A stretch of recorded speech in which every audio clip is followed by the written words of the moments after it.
आज हम आपके सामने जो रखने जा रहे हैं क्लास 10th। जो बच्चे क्लास 10th में हैं और अभी भी वो कहा जाता है कि चलो भाई पढ़ ही लेंगे, पास कर ही जाएंगे।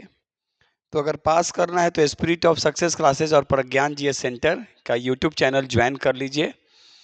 और जो मेरा प्रज्ञान जीएस सेंटर का जो चैनल है उस पर हम कुछ क्वेश्चंस जो इम्पोर्टेंट है उसको अपलोड करेंगे और उसको आप एक बार जरूर से पढ़ के चले जाएंगे। आज हम जो अपलोड करने जा रहे हैं ऐसा नहीं है कि ये केवल 10th वाले बच्चों को ही काम आएगा। बैठ जाइए। और ये आपको 12th में भी जो बच्चे हैं उनके लिए भी कारगर होगा। और जो टीचर का एग्जाम देंगे वो तो डेप्थ में पढ़ ही लेंगे तो उनका ऑब्जेक्टिव भी बन जाएगा। तो सबसे पहले देखेंगे जो क्वेश्चन एकदम आराम से देखते हुए जाइएगा, कौन कौन क्वेश्चन इंपॉर्टेंट है उसको पढ़ लीजिएगा। इटली के एकीकरण इटली के एकीकरण में इटली के एकीकरण में मेजनी, काउंट काबूर और गैरिबाल्डी का योगदान। मेजनी, काउंट काबूर और गैरिबाल्डी का योगदान। गैरिबाल्डी का योगदान आपको देख लेना है। तो इटली का एकीकरण कब हुआ था? 1871। अब यहाँ पे मेजनी को भी अलग से देख लीजिए, काउंट काबूर को भी देख लीजिए और गैरिबाल्डी को भी देख लीजिए। तो गैरिबाल्डी पेशे से क्या था? नाविक था। मेजनी कौन था? तो ये भी आपको पढ़ के जाना है।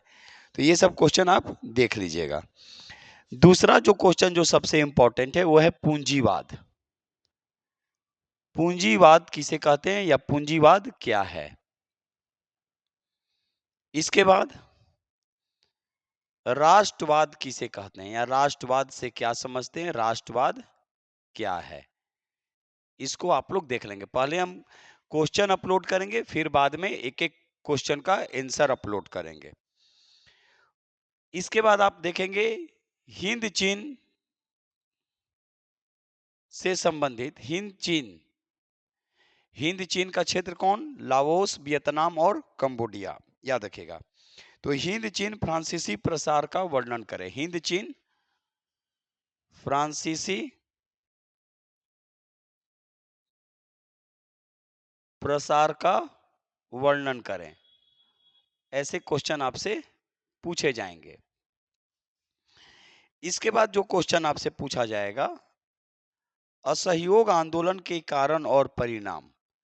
तो जैसे ही असहयोग आंदोलन आप कारण और परिणाम देखेंगे, असहयोग आंदोलन के कारण और परिणाम, तो असहयोग आंदोलन में जैसे आप कारण देखिएगा, परिणाम देखिएगा, तो इसमें आप पढ़ लेंगे रॉलेट एक्ट। बोर्ड पे नजर आ रहा है ना? जलियांवाला बाग हत्याकांड और खिलाफत आंदोलन, ये आप लोग जरूर देखेंगे। ठीक है। तो 1919 में ये तीनों हुआ और असहयोग आंदोलन के कारण परिणाम में भी देखेंगे। ये प्रथम जन आंदोलन था। क्वेश्चन ऐसे पूछा जा सकता है, असहयोग आंदोलन प्रथम जन आंदोलन था। क्वेश्चन आएगा एग्जाम के बाद, आप लोग जरूर एक बार हमसे मिल लेंगे। ठीक है, कि आया है कि नहीं आया है। क्लियर हुआ? क्या हो गया? नहीं, अभी बैठिए आराम से। नहीं आ रहा है क्वेश्चन? आ रहा है ना? ठीक। इसके बाद लिखेंगे न्यूनतम मजदूरी कानून कब पारित हुआ। यहां लिखेंगे तो आएगा ना?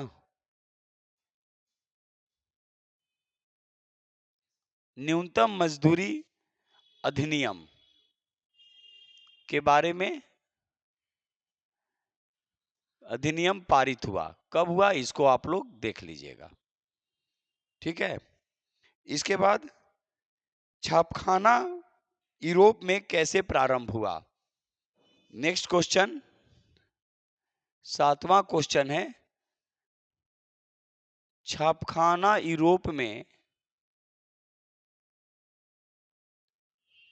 कैसे प्रारंभ हुआ?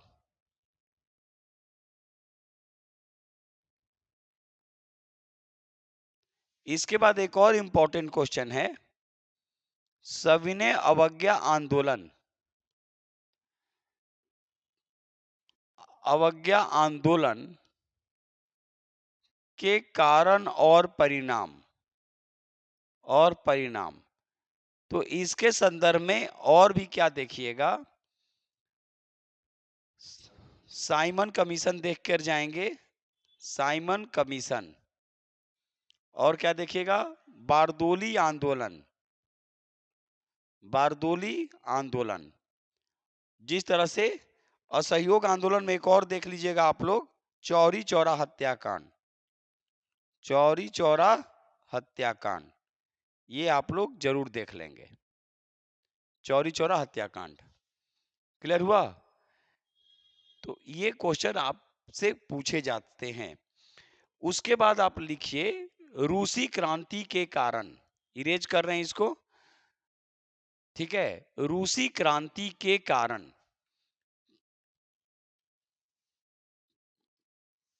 पूछा जा सकता है कि रूसी क्रांति के कारण क्या थे, या रूसी क्रांति कब हुई थी। ठीक है, तो रूसी क्रांति के कारण, रूसी क्रांति के कारण। इसके बाद जो क्वेश्चन आएगा भूमंडलीकरण से आएगा, भूमंडलीकरण, भूमंडलीकरण के बारे में देख कर जाएंगे। इसी में आएगा आपका वैश्वीकरण या विश्वव्यापीकरण, इसी को बोलते हैं, भूमंडलीकरण को ही। इसी में आएगा उदारीकरण और निजीकरण, ये सब देख लेंगे। इसके अतिरिक्त आप जो क्वेश्चन देखेंगे आगे, सामाजिक विभाजन से आप क्या समझते हैं, सामाजिक विभाजन से आप क्या समझते हैं, सामाजिक विभाजन से आप क्या समझते हैं।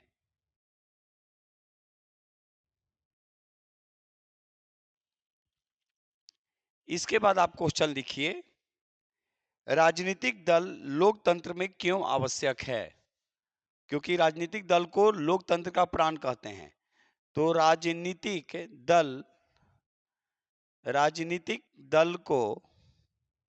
दल लोकतंत्र के लिए आवश्यक क्यों है, लोकतंत्र के लिए आवश्यक क्यों है, ये सब क्वेश्चन आप पढ़ के जाएंगे। या राजनीतिक दल को लोकतंत्र का क्या कहते हैं? तो राजनीतिक दल को लोकतंत्र का प्राण कहा जाता है। प्राण लेने वाली प्राण मत ले लीजिएगा, ठीक है। चलिए, संघीय शासन की 2 विशेषताएं बताएं। नेक्स्ट क्या है, संघीय शासन की 2 विशेषताएं बताएं, विशेषताएं लिखें। ये सबके लिए काम आएगा, नहीं आएगा तो आप आके हमसे मिलिएगा। बीडी कॉलेज के पास कोचिंग है, प्रज्ञान जीएस सेंटर, आप आके वहां मिल सकते हैं, लेकिन आना तय है। सांप्रदायिकता क्या है, ये आपको हिंदी में भी लिखने के लिए आ जाएगा लेख, सांप्रदायिकता, सांप्रदायिकता क्या है, इसके बारे में पढ़ के जाइएगा। एक एक क्वेश्चन का फिर हम आंसर भी करेंगे, लेकिन अगले वीडियो में। उसके बाद पंचायती राज क्या है, पंचायती राज क्या है, पंचायती राज क्या है, ये सब पढ़ के जाएंगे। अभी भी जो नहीं पढ़ा है, spirit of success classes join कर सकता है, साधनापुरी गर्दनी बाग में। फर्स्ट डिवीजन से भी ज्यादा मार्क्स कंफर्म रहेगा क्लास 10th में। अन्यथा नहीं भी पढ़ना है तो ये सब टॉपिक पढ़ के जाइए। दबाव समूह की परिभाषा दें। नेक्स्ट क्वेश्चन है, दबाव समूह, दबाव समूह की परिभाषा दे। जैसे आज स्टूडेंट अपने पेरेंट्स को दबाव में ला देता है, ये करो नहीं तो ऐसे कर लेंगे। करने दीजिएगा, पेरेंट्स को हम समझा रहे हैं, कुछ नहीं करेगा वो, खाली बस दिमाग सबका चढ़ जाता है 9th-10th में जाने के बाद। चलिए आगे, भारतीय लोकतंत्र की 2 चुनौतियों का वर्णन करें। भारतीय लोकतंत्र की 2 चुनौतियों का वर्णन करें। यह भी क्वेश्चन आएगा कि भारतीय लोकतंत्र की 2 चुनौतियां, ये सब पढ़ के जाएंगे। भारतीय लोकतंत्र की 2 चुनौतियों का वर्णन करें। 2 चुनौतियों का वर्णन करें। ये सब क्वेश्चन सॉल्व कर लेंगे आप लोग। सूचना के अधिकार अधिनियम 2005, सूचना का अधिकार अधिनियम, ये जो एग्जाम ऐसे भी लोग जो देते हैं कंपटीशन वाले, उनके लिए भी कारगर होगा ये सब टॉपिक। उसके बाद अर्थव्यवस्था किसे कहते हैं। अर्थव्यवस्था और उसके प्रकार एक बार जरूर देख के जाएंगे, ठीक है। आधारिक संरचना ये देख लेंगे।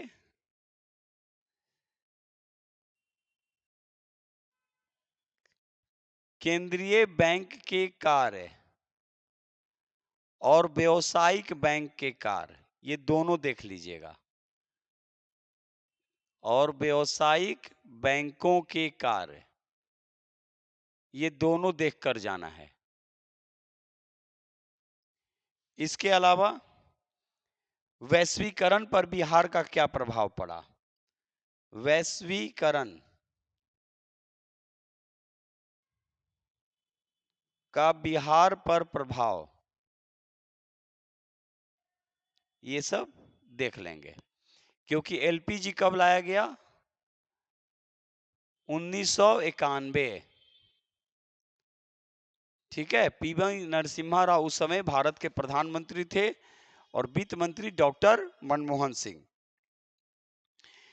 उसके बाद आप याद रखिएगा संसाधन, इसको तो एकदम याद कर लीजिएगा। संसाधन किसे कहते हैं उसका वर्गीकरण करें। संसाधन किसे कहते हैं और उसका वर्गीकरण करें। संसाधन की परिभाषा दें, परिभाषा लिखें और उसका वर्गीकरण करें।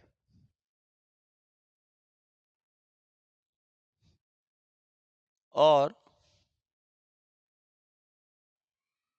उसका वर्गीकरण करें, ये चीज। इसके अतिरिक्त सतत विकास जरूर पढ़ के जाइएगा। विनाश के बिना विकास, सतत विकास को परिभाषित करें। सतत विकास को परिभाषित करें। सतत विकास को परिभाषित करें। उसके बाद जल संसाधन के उपयोग,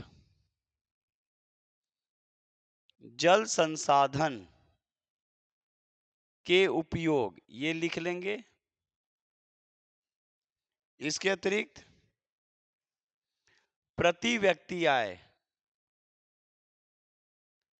प्रति व्यक्ति आय। इसके बाद आप लिखें, ये सारा एसएसटी में मिक्स है, हम जानबूझकर ये कर रहे हैं।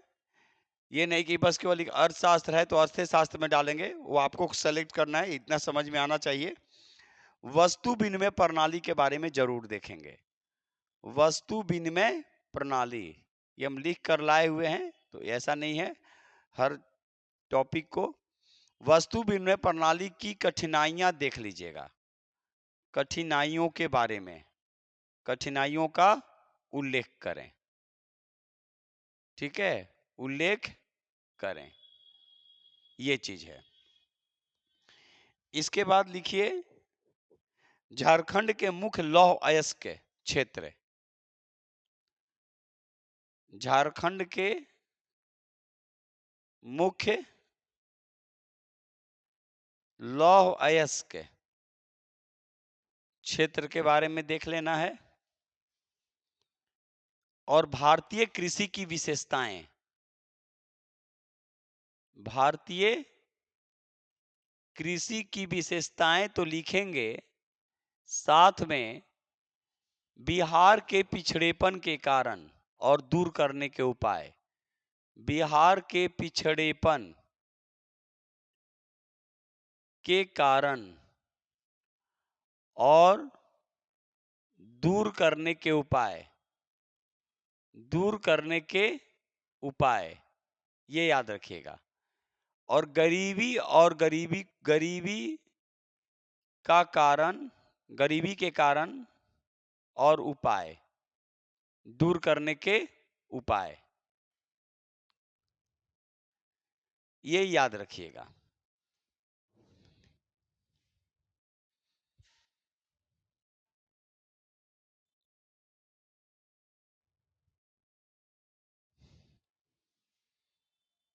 उसके बाद खनिज से, खनिज किसे कहते हैं? धात्विक खनिज और अधात्विक खनिज में अंतर को लिखें। खनिज से लिखिए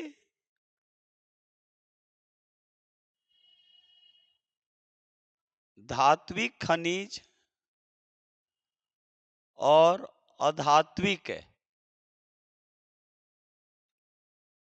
खनिज में अंतर। उसी तरह लौह अलौह,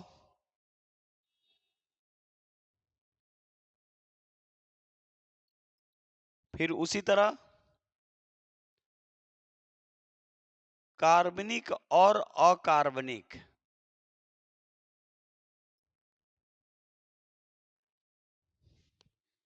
इसके बाद जैव विविधता, इसको जरूर देख लीजिएगा, बायोलॉजी में भी है जैव विविधता। अब थोड़ा सा हम लोग आपदा की ओर देखेंगे, तो एक ही क्वेश्चन को अच्छे से पढ़ लेंगे। प्राकृतिक आपदा व मानवीय आपदा में अंतर बताएं, ये देख लेंगे। भूकंप के बारे में पढ़ लेंगे, बाढ़ के बारे में पढ़ लेंगे, यानी यही पढ़ लीजिएगा तो हो जाएगा। आतंकवाद के बारे में, और ये सब हिंदी में भी आपको काम आएगा, ठीक है। इसके अतिरिक्त भूस्खलन के बारे में,